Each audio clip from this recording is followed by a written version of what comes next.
richtige Zeitpunkt. Ja, ähm, ich begrüße euch recht herzlich. Ich habe mich heute mit Kirsten getroffen. Also wir sind Frank und Kirsten und am Anfang will ich das Wort gleich mal an Kirsten übergeben. Stell dich mal kurz vor, was machst du eigentlich? Was sind so deine Bereiche? Was interessiert dich? Was natürlich auch Thema des heutigen Videos sein wird. Ja, also mein Name ist Kirsten Day, ich bin Gesundheitspädagogin und Schamanin der Neuzeit, Eltern- und Kindercoach. Also ich habe sehr, sehr viele Erfahrungen in meinem Leben machen dürfen und da gehört auch das heutige Thema dazu. Also ich habe das alles selber auch durchlebt. Frank, wer bist du? Ich entdecke mich eigentlich jeden Tag wieder neu. Ich heiße Frank, aber das deckt alles nicht ab. Aber es gibt einen Hinweis darauf. Frank bedeutet sowas wie frei, reich und so gehe ich auch durch die Welt. Beschäftige mich mit vielen Sachen, komme eigentlich aus der Wissenschaft, aus der Geisteswissenschaft und kümmere mich jetzt darum oder biete Kurse an, um jungen Leuten Techniken beizubringen, dass sie aus sich herausholen oder erkennen, was sie eigentlich für großartige Wesen sind und wie speziell sie sind und dass sie das zur Basis ganzen Lebens machen können. Und dabei will ich einfach helfen. Ich sehe da ein breites Feld und einen großen Bedarf und es bereitet mir Ja, deshalb haben wir uns ja so heute auch getroffen, ne? Weil uns das beide ein sehr genau, großes genau. Anliegen ist, dass die Kinder äh, ja, und auch, also auch ihr lieben Eltern, dass ihr mal eine andere Perspektive bekommt. Und darüber möchten wir uns heute austauschen. Und ihr dürft daraus nehmen, was für euch passend ist. Genau. Äh, ähm, Worüber ich mir in letzter Zeit oft Gedanken gemacht habe, ist der freie Wille.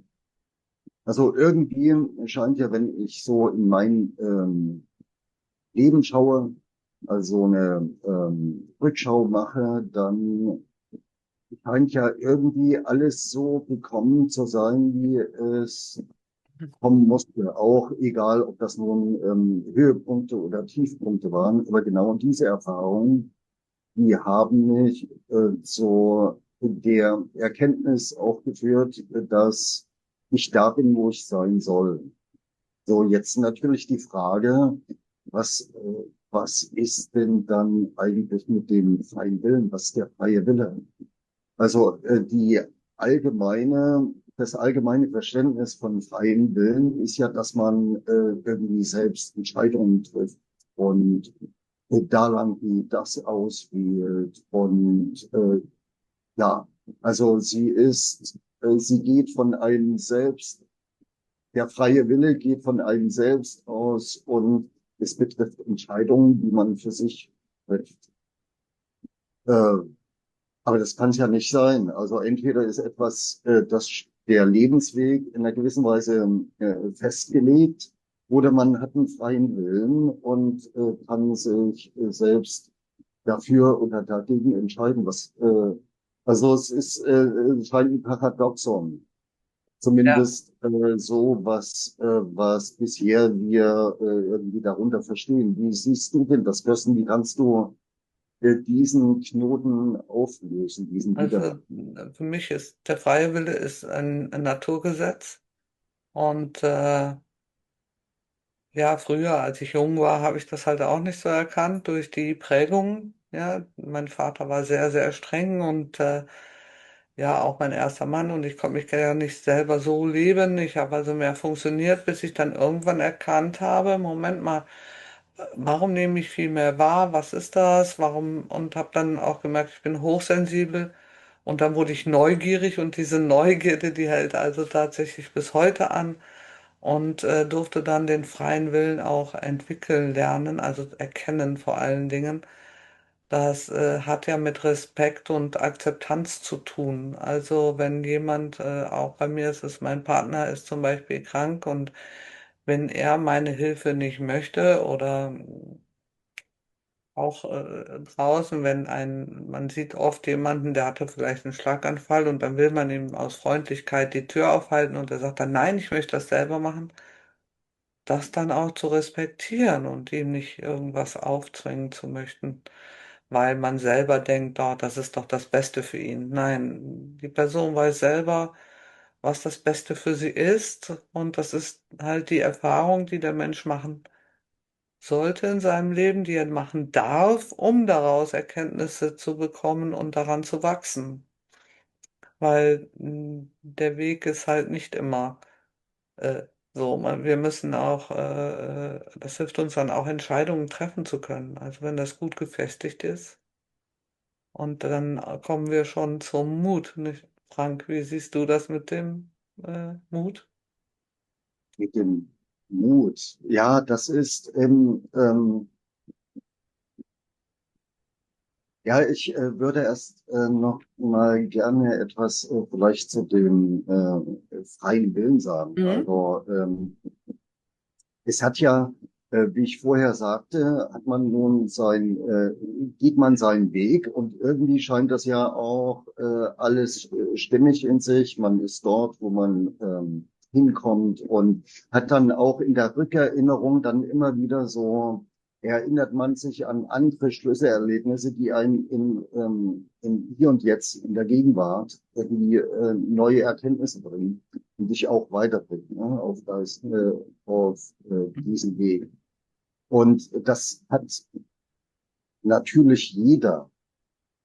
Ja, und es ist recht interessant, als ich heute, bevor ich sozusagen mit dir in Kontakt getreten bin, habe ich also den Browser aufgemacht und da begrüßt mich jeden Tag ein neuer Aphorismus. Und heute finde ich interessant, es passt gerade zu diesem Thema gut dazu, ist der von Johann Wolfgang von Goethe und heißt, weiß denn der Sperling, wie es dem Storch zumute sei? Und genau das ist im Grunde genommen das, was freier Wille ist. Der Sperling soll Sperling sein und nicht dem Storch erzählen, was er denn zu machen hat. Ja. Was weiß er über den und was weiß er, was er ähm, Sachen sich vorgenommen hat, was er für Vorlieben hat. Also vier Störche, die im Grunde genommen sind wir dann, um bei dieser Metapher zu bleiben, alles Störche. Wir sind ja immer noch auf der Suche, was Storch sein eigentlich ist. Ja. Und ja, und da bin ich dann eben auch so zum Mut. Man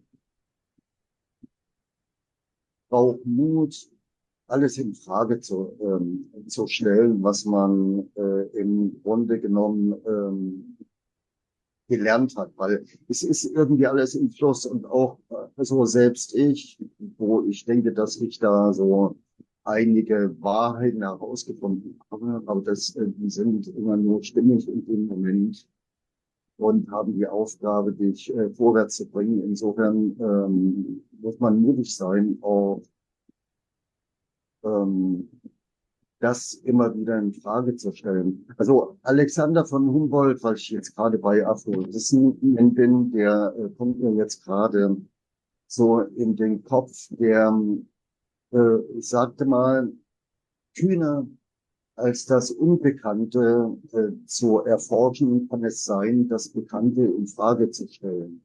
Mhm. Und im Grunde genommen ist das, was Leben ist. Es ist alles im Fluss. Und das, was in unserer Kindheit zum Beispiel gegolten hat bei unseren Eltern, wie die an Erziehung und sowas rangegangen sind, wie die das verstanden haben, wie das sein sollte, das stimmt eben heutzutage nicht mehr. Es, es war damals nicht falsch, auch wenn wir das heute so interpretieren. Es war im Grunde genommen war es notwendig mit allen auch Schrecklichkeiten. Letztendlich alle Eltern haben das Beste gemacht, was sie konnten. Und wenn das einem nicht gefallen hat, wenn es schlecht, also aus heutiger Sicht schlecht ist, besser haben sie es einfach nicht gekonnt. Und die Nee, sind weil sie auch waren ja auch geprägt, ne? Die waren ja genauso geprägt von ihren genau, Vorfahren. Kinder Ja. ihrer Kinder. Und den Mut, sich das auch einzugestehen, muss man haben. Und Mut ist eben sich auch diesen Ängsten, dass man sich erstmal auf ein unsicheres Gebiet begibt, so auf dem schwankenden Boden,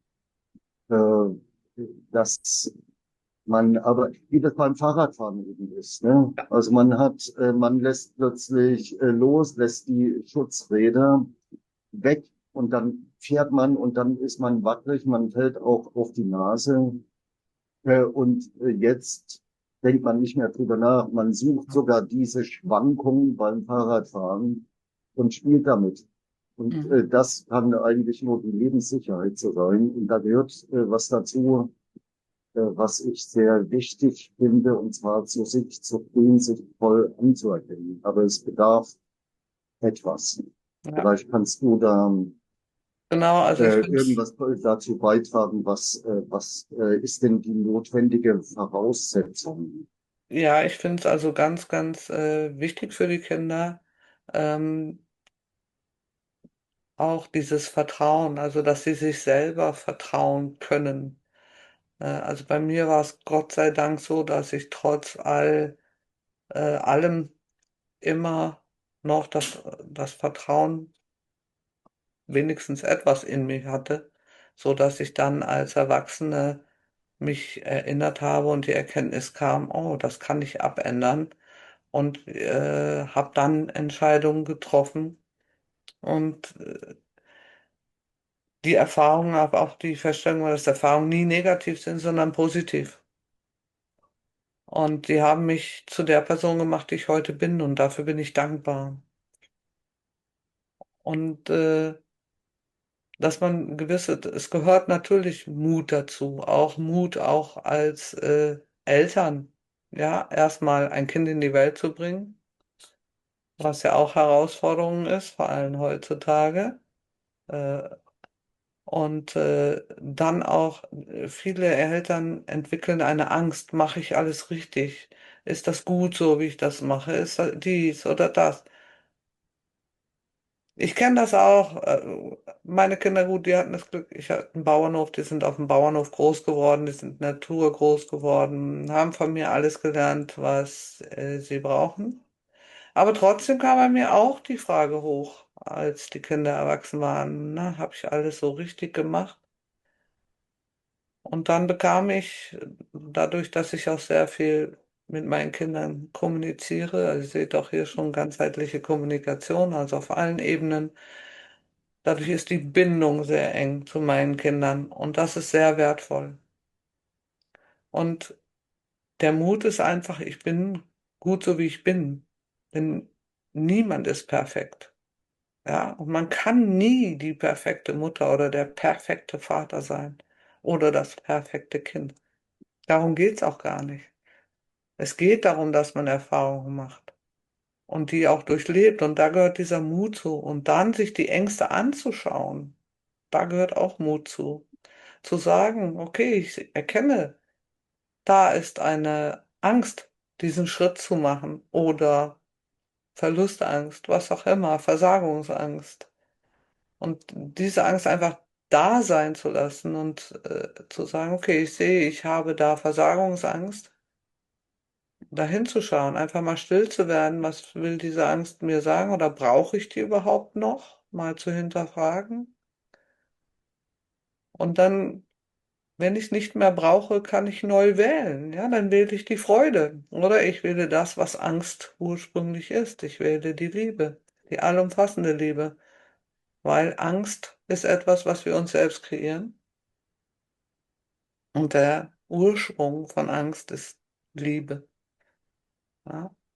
Und Kann genauso wie wir im es Grunde uns, genommen getrennt sein, oder? genau, Auch, genau. Und ja. so wie wir Ängste uns kreieren, können wir sie natürlich auch wieder wandeln. Und das durch Wählen.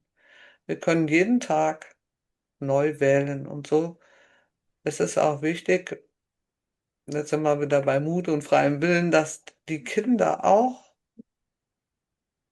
dass man da mal drauf eingeht und mal einfach zuhört, was das Kind einem zu sagen hat. Vor allem in jüngeren Jahren bis zur Pubertät ist es sehr wichtig, dass auch dieses Vertrauen zwischen Eltern und Kind da ist und nicht, dass wir nur sagen, du musst, du musst, du musst, sondern nein, wandeln wir das muss mal in ein du darfst.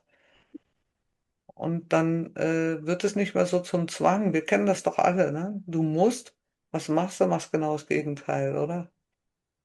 Ja, und dort als Eltern einfach mal zu schauen, was hätte dir denn gefallen als Kind? Wie wäre es gewesen, wenn deine Eltern dir zugehört hätten und dich einfach mal verstanden hätten, was du fühlst, was du sagst, was du wahrnimmst?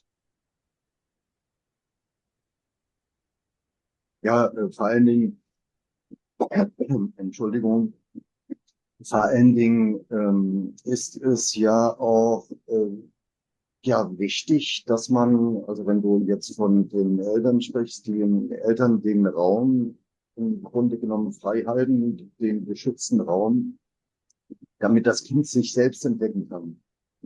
Und zwar, es erkennt ja sich selbst, indem es die Welt entdeckt, ne, seine Fähigkeiten, seine Perspektiven, die ändern sich. Man sieht das schon, erst liegt man auf dem Rücken, dann auf dem Bauch. Das ist schon ein sehr großer Unterschied in der Perspektive und in der Wahrnehmung der Welt.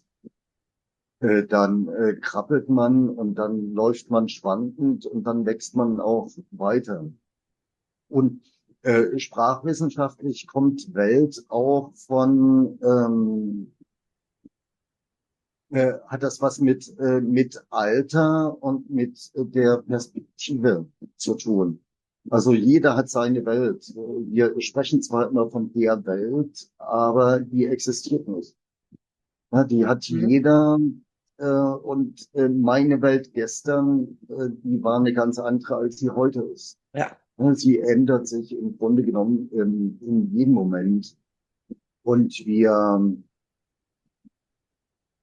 machen das, aber realisieren das gar nicht. Ja, also wir Mhm. stehen mit dem Verständnis morgens auf, dass die Welt genau noch so ist.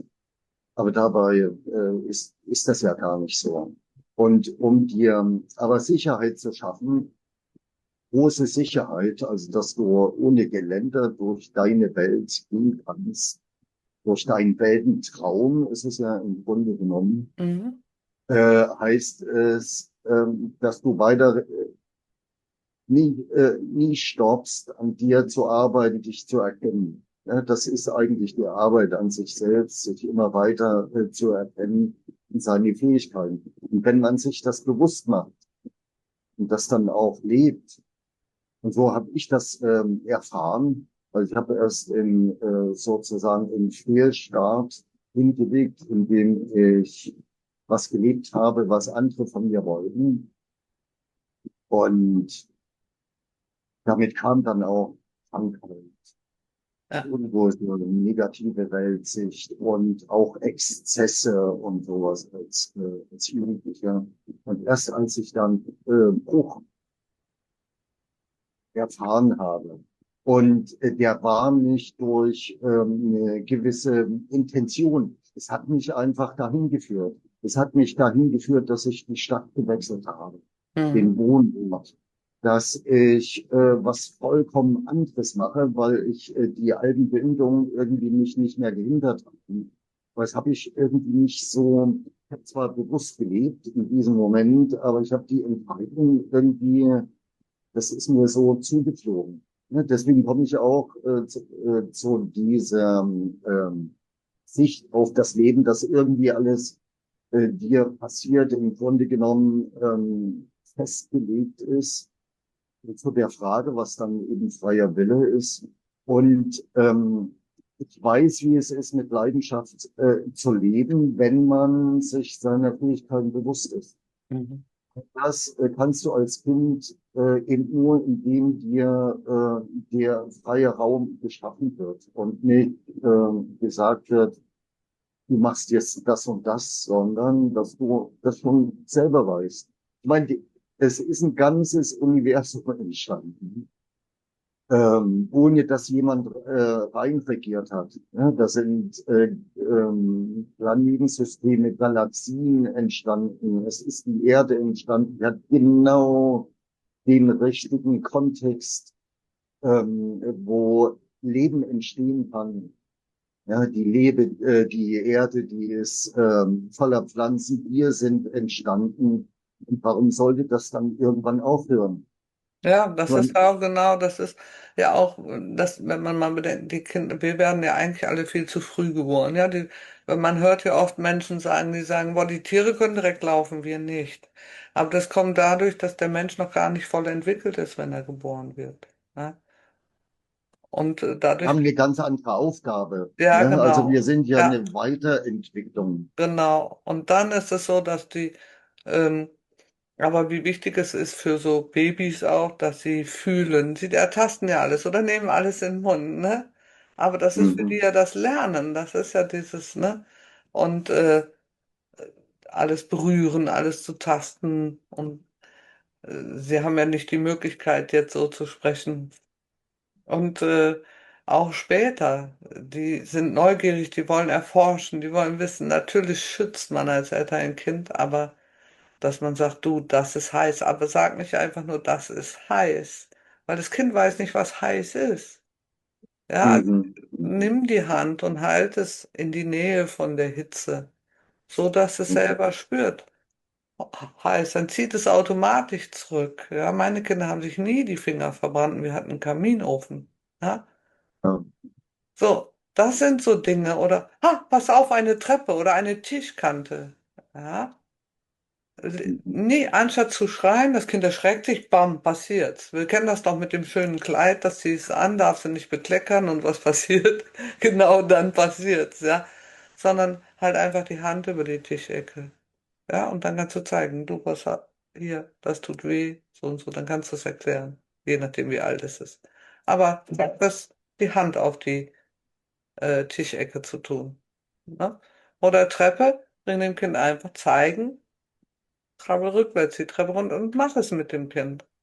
Ne? Und später, wenn sie groß sind, dann kann man ja mehr Dinge, Situationen erklären. Weil ich habe die Erfahrung gemacht, wenn du immer nur Verbote machst, dann kommen diese Fragen in den Kindern hoch, so, warum verbietet die mir das? Warum? Und dann probieren sie es gerade aus. Mhm. Also es ist einfach vielleicht offen und ehrlich zu sein zum Kind, ja, also wahrhaftig zu sein, zu sagen, du, mir ist das und das passiert, ich will nicht, dass dir das Gleiche passiert. Und man erklärt einfach, ja, äh, viele Eltern, das hat auch wieder mit Mut zu tun, ja, Mhm. weil auch Ich, wenn, sage ich mal, eine Familie hat kein Geld und du sagst jetzt, du, wir können keine, weiß ich, Markenturnschuhe kaufen oder so, ja, es ist doch einfacher, wenn ich dem Kind das sage, die Wahrheit sage, als wenn ich sage, nee, du kriegst keine Adidas-Turnschuhe. Und dann fühlt es sich als Außenseiter.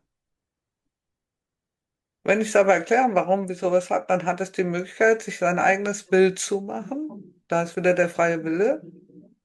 Und ist das jetzt für mich wichtig oder nicht? Und ich habe die Ja, Erfahrung auch bei meinen Kindern gemacht, dass sie dann wissen, was sie wirklich, wirklich wollen und dass das eigentlich, das war gar nicht wichtig für sie war. Ja? So hat mein jüngster Sohn, habe ich ja auch schon dir erzählt, Frank, der hat 3 Monate in seinem Zimmer gehockt, wo mein Mann sagte, boah, der ist jetzt mit der Schule fertig, der muss doch jetzt was tun.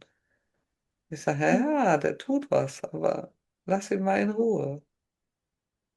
Und er brauchte diese 3 Monate als Selbstfindung. Und dann kam der sowas von klar, ich weiß jetzt, was ich will. Das möchte ich machen. Und da ja, fehlt uns Erwachsenen manchmal, also dass wir uns, wie oft nehmen Erwachsene sich auch manchmal nicht die Zeit für sich selbst, die sie wirklich brauchen. Ja, da funktionieren wir halt und das habe ich früher auch gemacht. Und das ist ja auch keine Schuld oder irgendwas, sondern das ist so, weil man weiß nicht anders. Und dann habe ich das erkannt und habe gesagt, nee, ich brauche jetzt mal Zeit für mich. Und ich gehe jetzt mal in den Wald. Ganz alleine. Oder mach, weiß ich, was dir Spaß macht. Und ja, wertvoll. das, das ist ja auch die Qualität dieser Zeit. Also wir sind ja gerade von diesen im Grunde genommen vorgegebenen auch Werten, die wir haben, die in Frage zu stellen, weil wir Hm. darin keine Erfüllung finden. Ja. Ja? Und jetzt geht es dann eben auch um andere Sachen, weil im Grunde genommen, also wenn ich mir die Pharmaindustrie angucke oder auch den Finanzmarkt und auch zwischenmenschlich, wir halten so sehr viel von Wissenschaft und den ganzen Informationen und sowas. Und trotzdem scheint Zivilisationskrankheiten Mhm. werden immer mehr und die gehen auch immer mehr in diesen psychischen Bereich. Ne? Dann haben wir, es gibt Finanzcrashs und sowas und alles wird uns eingeredet, das ist wichtig und da müssen nur ein paar Stellschrauben gestellt werden. Und es wird im Grunde genommen diesbezüglich, wenn man das mal so darüber urteilen will, immer schlimmer. Ja, Und die das Schrauben treibt werden natürlich, enger gestellt, ne? ja, genau, genau. Man redet von Freiheit und schafft neue Gesetze, neue Einschränkungen, Bestimmungen. Ne? Es ist ja wirklich in einer schizophrenen Phase im Grunde Ja, genommen. Ne? ja, Und das bringt die Leute natürlich dazu, nach Wegen zu suchen. Ja, mhm. also die Corona-Zeit im Grunde genommen war das Beste, was den Menschen passieren konnte, weil sie waren auf sich selbst zurückgeworfen und haben sie angefangen, sich mit sich selbst zu beschäftigen. Und jetzt, wo das wieder alles ein bisschen losgegangen ist, merken sie, okay, damals, da war das so, da war ich ruhig gestellt, zwar irgendwie begrenzt, aber ich habe eine gewisse Ruhe in mir Mhm. gespürt und Bedürfnisse. Da kamen alte Sachen wieder hoch, woran ich mich erinnert habe, was mir Spaß gemacht hat und sowas. Und das ist im Grunde genommen ein neuer Entwicklungsschritt, der auch die Menschen dazu führt, mehr zu gucken, was wollen sie denn eigentlich selber? Und Ja, das genau das, Interessante war auch, wie du sagst, Frank, das fand ich interessant, dass viele wussten auf einmal gar nicht, äh, was sie tun sollten. Also, die das aus der Kindheit oder so nicht kannten, wussten gar nicht, wie sie sich mit dieser Zeit für sich selbst beschäftigen sollten. Ja, also sie mussten das echt erstmal lernen, mit sich allein zu sein oder jetzt auch nur mal die Familie. Ja, dass man dann auch wieder Spiele spielt oder sowas, ne? Also das war ja auch wie so ein Lernfeld eigentlich, ne? Mhm. ja, und auch Beziehungen hinterfragen konnte. Ne? Ja. Man hockte plötzlich aufeinander. Aber gut, ich will ja nicht noch einen neuen Bereich aufmachen. Aber jedenfalls geht äh, geht es ja in dieser neuen Qualität, also zumindest sehe ich das so, mehr darum, auch wirklich Verantwortung zu übernehmen. Ja, auf Und jeden das kann Fall. ich nur für Sachen, die aus mir herauskommen. Ja, Ja, im Grunde genommen, ich habe für alles Verantwortung, aber ich gebe sie vermeintlich ab. Ich suche mir sozusagen Entschuldigungen, um ähm, ja nicht sagen zu müssen, hier die Schuld liegt bei mir. Ich meine, einerseits, um mal das irgendwie so ein bisschen konkreter zu machen, beschweren sich Menschen, dass sie, ja, ich werde schlecht bezahlt und die Arbeit ist schlecht und sowas.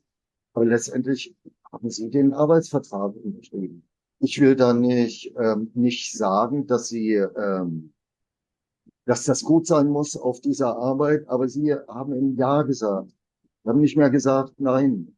Nicht gelernt, auch Nein zu sagen, Stopp, hier bin ich, ist meine rote Linie, wie man in der Politik oft sagt. Und zu sagen, nee, jetzt gucke ich erstmal, was will ich? ja, was will Was ich? habe ich für Fähigkeiten? Und nicht an den 99. Schritt dann bei der Umsetzung zu denken, sondern erstmal loszugehen. Wie in so einem Gerät. Ne? Ja, Gebe ich erstmal ein Ziel ein, ich habe eine Vision, wo ich hin will. Schon da hapert's ja. Wir sind damit groß geworden, dass wir sagen, was wir nicht wollen. Aber ich meine, wenn ich an einen Architekten denke, wenn der ein Haus entwerfen will, projektieren will, dann wird er sich nicht damit beschäftigen, was er nicht will. Also der wird nicht hm, sagen, das Haus will ich nicht, das Haus. Dann kommt er nie dazu, ein eigenes Haus zu kreieren. Ja, sondern er guckt, was will ich denn für ein Haus? mhm. Ja, bei ihm. Und so ist es im Grunde genommen auch im Leben. Und wenn man sich bewusst macht, dass das Leben so funktioniert auch, es kann nur so funktionieren. Also ein Baum wird nie groß und stark werden, wenn er sich nur fixiert, was die anderen Bäume machen. Darum geht's nicht. Er versucht, seine Kraft und seine Fähigkeiten zu entwickeln, sich der Sonne entgegenzustrecken und groß und stark werden. Und dann ist er auch in einem Gerald Hüther sagt, in einer individualisierten Gemeinschaft ist er ein wertvolles Mitglied. Ja, Ne? ja. Also er wächst selber seine Fähigkeiten und er trägt dazu bei, dass er anderen Schatten bietet Ja, oder irgendwas auch immer. du Und nimmst darum gerade geht's, den, dann kann er Verantwortung übernehmen. ja, Ne? und du nimmst gerade den Baum als Beispiel. Ich sehe ja, ich habe ja hier auch den Baum. Ähm, Ja. der Baum auch, es ist ja faszinierend. Also der Apfelbaum, sage ich mal, ja, der kann auch voller Äpfel hängen und keiner pflückt sie und dann fallen sie halt runter. Aber der Baum Mhm. beschwert sich nicht, sondern er produziert im nächsten Jahr wieder neue Äpfel. Genau, genau. Ja, aber wir Menschen beschweren uns dann, oh, keiner nimmt das, keiner dies, was auch immer. Ja, es ist wirklich, also ich habe auch die Erfahrung gemacht, dass viele Menschen sagen, ich kann doch nicht die Verantwortung für alles übernehmen. Das ist damit gar nicht gemeint, sondern die Verantwortung für einen selbst übernehmen. Also für das, was ich mir kreiere. Und da gehört auch bitte keine Schuld dazu, weil wir haben ja früher, das war uns ja nicht bewusst. Ja, und es war so ein Lernfeld, was wir uns ja auch ausgesucht haben. Das und das, dafür bin ich in den menschlichen Körper gegangen. Entschuldigung. Und das möchte ich lernen.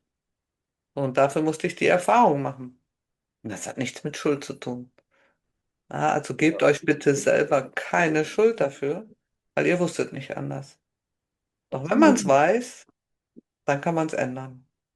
Und das ist doch, wie genial ist das? Was sind wir für tolle Wesen, dass wir jedes Mal, was wir uns kreiert haben, können wir auch immer wieder neu kreieren. Na, wenn mir das Bild, was ich gemalt habe, nicht gefällt, dann mache ich ein anderes Bild. Mhm. So, dann wähle ich eben jetzt die Freude. Weil Freude ist auf der Skala von Hawkins, die Lebensspirale ist die ziemlich oben. Ne? Mhm. Wähle, entscheide, was du wirklich, wirklich willst. Und kreier dir das. Und such nicht nach Ausreden. Ja, der ist schuld, der ist schuld, der ist schuld oder das hat das, ne? Oder der Job. Ja, dann wechsel den Job oder schau mal und frag mal dahinter, warum ist das gerade so? Was macht das gerade mit mir? Ja, das ist interessant, weil im Grunde genommen kommen wir dadurch wieder zum freien Willen. Wir sind durch das falsche oder ja, falsche Verständnis, will ich es mal nennen, von freien Willen, sind wir im Grunde genommen in die Irre gelaufen. Es geht darum, seine eigenen Erfahrungen zu machen, also sich auf eigene Beine zu stellen und nicht in das Leben der anderen rein zu regieren, damit die auch ihre Erfahrungen machen können. Und das bringt uns dann wieder dazu, dass wenn du dich kennst, kannst du auch dadurch dir deine schöpferischen, gestalterischen Kraft und Fähigkeit bewusst wirst, kannst du auch Verantwortung übernehmen, weil du plötzlich merkst, ich erschaffe das. Ja, Wenn ich etwas will, dann kommt das. Dann arbeite ich daran und ich mache es mit Leidenschaft. Und das ist wie, ja, wenn eine große Welle macht einem, der nicht schwimmen kann, macht irgendwie Angst und er denkt nur Wasser schlucken und ertrinken und sowas. Und ein Surfer, der kriegt das Lächeln nicht mehr auf dem Gesicht. Ja, und im Grunde genommen ist ja das Leben wie Surfen, wenn man das so versteht. ja. Und das sind auch Herausforderungen. Ich meine, so ein Surfer, der wird oft ins Wasser gefallen sein oder auch wackelig sein und wird da auch sein mulmiges Gefühl manchmal haben. Aber dann, wenn er diese Welle erwischt, dann ist das Gefährlichste gerade gut genug, um zu zeigen, wie sehr man Kann. das Leben hinnimmt.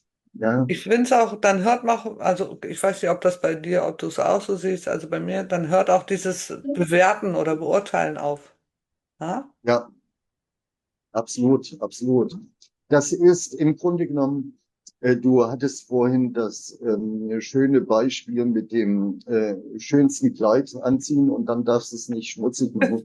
Im Grunde genommen, das finde ich so gut, weil es zeigt sehr, sehr viel so, wie wir gelebt haben und wie krumm, wie paradox dieses Bild ist. Dieses Kleid zeigt im Grunde genommen so diese Leichtigkeit und diese Schönheit, woraus Schönheit entsteht. Und dann verlangt man, dass man sich wie ein Roboter bewegt. Was macht dich nicht schmutzig? Also so ein Spagat halten wir aus. Ja? Und es kommt keiner dazu, drüber nachzudenken. Ja? Es ist auch, ja, das Kind soll irgendwie fröhlich und unbeschwert wachsen, aber es gibt Regeln. Ja. Ich meine, Ja? gewisse Regeln sind ja okay, aber ich dachte immer, Das gehört zum Schutzraum schaffen, genau, ne? ja. Zur Aber meine Verantwortung. Enkelkind zum Beispiel, also wir fahren immer auf so einen Erlebnisbauernhof und jetzt, wo es so heiß ist hier, dann ist da natürlich auch Wasser und dann will die da rein. Und dann steht sie erstmal, guckt sie mich an, so nach dem Motto, darf ich jetzt rein? Ich sag, geh rein, du darfst da rein, ja. Dann geht sie mit Klamotten da rein, ne? Aber ich habe immer 3 Paar Wechselklamotten mit. Mein Gott, ich habe eine Waschmaschine, wo ist das Problem? Ja, Ja, ja, aber ähm, Und was ich auch noch sehr wichtig finde in diesem Zusammenhang ist auch, dass jeder und wirklich jeder großgeschrieben in Majuskulas die Fähigkeit hat oder Fähigkeiten hat, die ihn wirklich einmalig machen und die ihm als unverzichtbar auch mitgegeben worden Ja, sind für diese Welt und für die Gemeinschaft. Und da passt jeder rein. Also jeder ist im Grunde genommen ein Puzzlestück, was anders aussieht, aber was genau so sein muss oder sollte, weil genau dieser Platz da ist, ja, das ist ja auch um wichtig dazu eigentlich. Das beizutragen. ist ja wie früher, wir waren ja ursprünglich, also die Europäer, hier Deutsche und so, wir waren ja Waldmenschen. Und da war es ja einfach wichtig, zusammen sein, ob es jetzt beim Jagen war oder bei, ne, Kinderbeschützen vor wilden Tieren, was auch immer. Und da hatte man ja auch diese Urinstinkte noch, die ja bei den Kindern von bis zum dritten Lebensjahr ja noch voll da sind. Ja? Mhm. Und dann gehen sie ja so langsam durch Prägungen weg. Ähm, und das ist aber noch teilweise in uns drin. Und wir sind ja ein Herdentier. Wir sind ja nicht ein Einzelgänger. Ja? Wir sind ja eigentlich ja, ein Herdentier, ein Rudeltier. Ne? Und das wird oft vergessen, dass jeder von uns wichtig ist und jeder hat all die Gaben. Man muss sich nur wieder erinnern, wer bin ich, was bin ich wirklich? Und ja, das darf man sich auch erlauben dann. Genau. Wie ist das die apollonische Aufforderung hier, das Orakel von Delphi, Gnoti Seauton, erkenne dich selbst. Und im Grunde genommen geht's hier um nichts anderes. Leben ist Ja. nichts anderes. Das ist Ja. im Weg der Lebenserkenntnis. Mhm. Es kommt nicht darauf an, irgendwo an einem Ziel anzukommen, sondern zu leben. Ja, ja. Und ich hoffe, einige von euch konnten hier aus unserem schönen Interview etwas mitnehmen. Mir hat sehr viel Spaß gemacht. Und ja, wir werden bestimmt noch weitere Interviews machen, weil das Thema ist so breit gefächert und weil wir haben auch Kurse, das werdet ihr dann unter dem Video finden, wer da tiefer einsteigen möchte. Also ich mache so bis zur Jugend mit den Kindern und Frank übernimmt von da ab. Ist das Genau, so richtig? ich helfe sozusagen bei man könnte sagen, Berufsfindung, also bei Abiturienten, die gerade das Abi machen und nicht wissen, was sie eigentlich machen wollen. Insofern aber keine Berufsberatung, sondern also ich vermittle Techniken, dass die Jugendlichen erkennen, was sie eigentlich einmalig macht und welche Fähigkeiten, Talente sie haben, um ihr Leben wirklich zu gestalten und ihr Leben in ja, Freude und Leidenschaft, aber also mit großen Herausforderungen zu leben und sie auch anzunehmen. Ja, und ich bereite die Genau, Kleinsten schon. Also ich mache Eltern lernen, ihre Kinder zu verstehen. Und das ist auch dieser Baum hier hinter, also ganzheitliche Kommunikation. Weil wenn das alles gegeben ist, das Wurzelwerk, die Bindung und dann hat man oben die schöne Krone mit den vielen, vielen Äpfeln und das Kind kommt dann dahin zu Frank und hat dann auch diese Möglichkeiten, das auch zu leben. genau. Und die Ja, Früchte, die kommen einfach. Also ein Baum, ein genau. Apfelbaum, der wächst nicht, um Früchte zu tragen, sondern der wächst, weil er sich am Leben freut. Und die Äpfel sind dann einfach nur ein Ergebnis, Er was gibt uns was, liefern. ja, was er Genau. uns Und geben so kann. ist es im Leben auch. So ist es im Ja. Leben. Alles ein Ja. Geben und ein Nehmen, ne, Frank? Genau, genau. Und die größte Freude besteht eigentlich darin, seine Gabe der Gemeinschaft ja, zurückzugeben, im Grunde genommen, Genau. da so ihren nutzbar zu machen. Das ist im Grunde genommen die größte Freude im Leben. Ja. Ja, also Wir ich könnten danke noch dir recht stundenlang so herzlich. weiterreden, Ja, ne, ja, Frank, das ja. ist so. Ähm, Aber wie gesagt, wir werden genau. bestimmt noch mal, ihr werdet noch von uns hören und sonst, wir werden euch unten drunter alles verlinken. Dann traut Ja, euch auch bitte, wenn ihr Fragen habt, sprecht uns einfach an. Ja, da liegt uns sehr viel daran, gerade auch für die Kinder und die Jugendlichen. genau, Und genau. bis dahin, Ich, ja, mir hat es auch sehr viel Spaß gemacht und ich bedanke mich für eure Aufmerksamkeit. Ich bedanke mich bei dir, Kirsten, dass du mir eine danke dir. gute Gesprächspartnerin warst. Und wir, wie du schon sagtest, werden das bestimmt wiederholen. Und ja, ich freue mich drauf. Ja, ich auch. Danke dir. Alles Vielen Liebe Dank. euch.